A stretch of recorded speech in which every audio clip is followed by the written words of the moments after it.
Hello everyone, welcome back to Intimacy Insights by Annalise.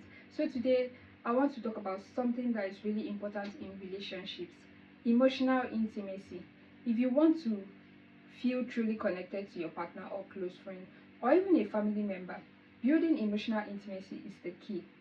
A lot of people think intimacy is just about being physically close, but I want you to know that emotional intimacy is just as, if not more, important.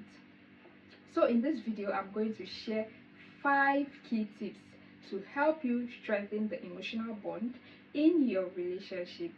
These aren't just random suggestions. They are backed by psychology and real life experiences. So let's get into it. Step 1 is trust. Trust is the foundation of emotional intimacy. Before you can open up to someone and share your thoughts and feelings, you have to trust them, believe me. Without trust, it's really hard to be vulnerable. And without vulnerability, you can't have real intimacy. I want you to picture this. You're like a cat, not a dog.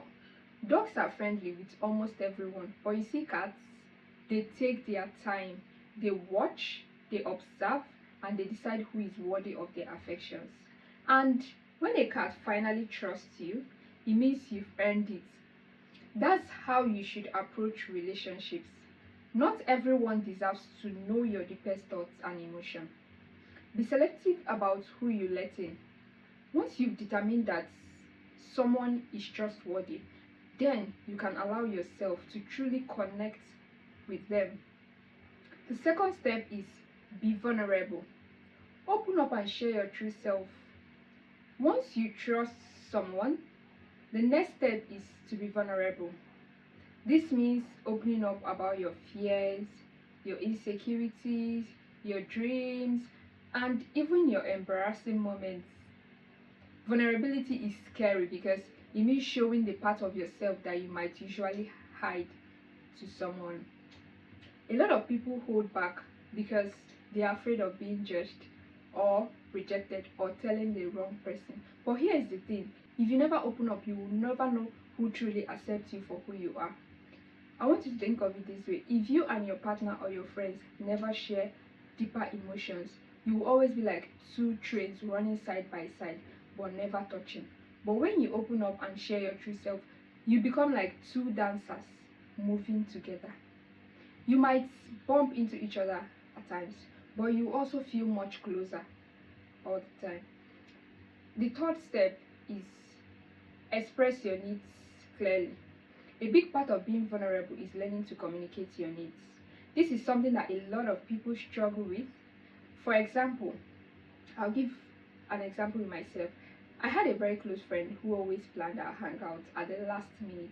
I like having a schedule and knowing things in advance, but I never said anything because I don't want to seem very difficult. Over time, though, he started to bother me. I felt like my time wasn't being valued, and I started feeling frustrated whenever he texted me out of the blues, expecting me to be available. Eventually, I decided to bring it up. I told him, "Hey, I really enjoy hanging out, but I feel stressed when plans are made last minute. Could we try planning ahead more often?" He, he was totally understanding. He hadn't even realized that it was an issue for me.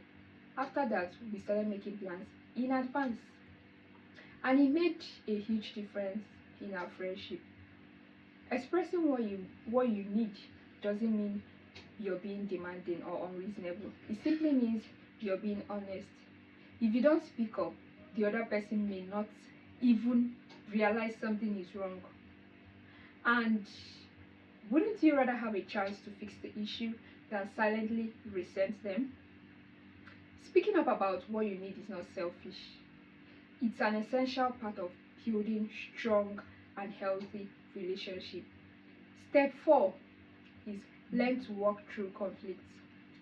A lot of people think that a perfect relationship is one where there is no conflict. That's simply not true. We've debunked the myth in one of our videos.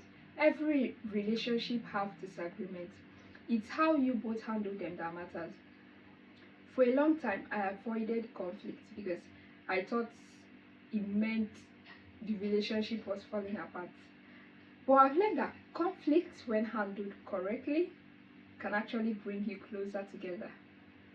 The key is to approach disagreements with respect. Conflict doesn't have to mean fighting. It doesn't have to mean yelling or saying hurtful things. Instead, it can be a conversation where you both express your feelings, listen to each other, and work towards a solution together. A while back, I had a small issue with a friend, and I decided to speak up about it. Instead of drifting apart and silently resenting each other, we actually got closer. Mhm. Because we worked through it. That's the power of healthy conflict resolution. Step 5, practice radical acceptance. The last and perhaps the most important step in building emotional intimacy is to accept the other person fully. Not just the parts you like, but also their flaws and imperfections. Many people today have the habit of giving up on relationship too easily. Whether it's a romantic relationship or friendship, people often expect perfection. And when they realize that their partner or friend isn't perfect, they start looking for someone else. But I want you to know that true intimacy comes from accepting someone for who they are, just as they are. The good, the bad, and everything in between. It means understanding that everyone has flaws and choosing to love them anyways. For instance, I and my sister do something we call shadow work. This means we explore the parts of ourselves that we don't always like to admit exist. We ask each other questions like, why does this situation or this person trigger us so much? And by having these conversations, we got to know each other on a much deeper level. Real connection isn't just about loving someone when they are at their best, but it's about standing by them even when they are struggling. That's what true emotional intimacy is. Now, how to build strong emotional intimacy. I just want to recap the 5 steps to building emotional intimacy we just talked about. Number 1 is trust.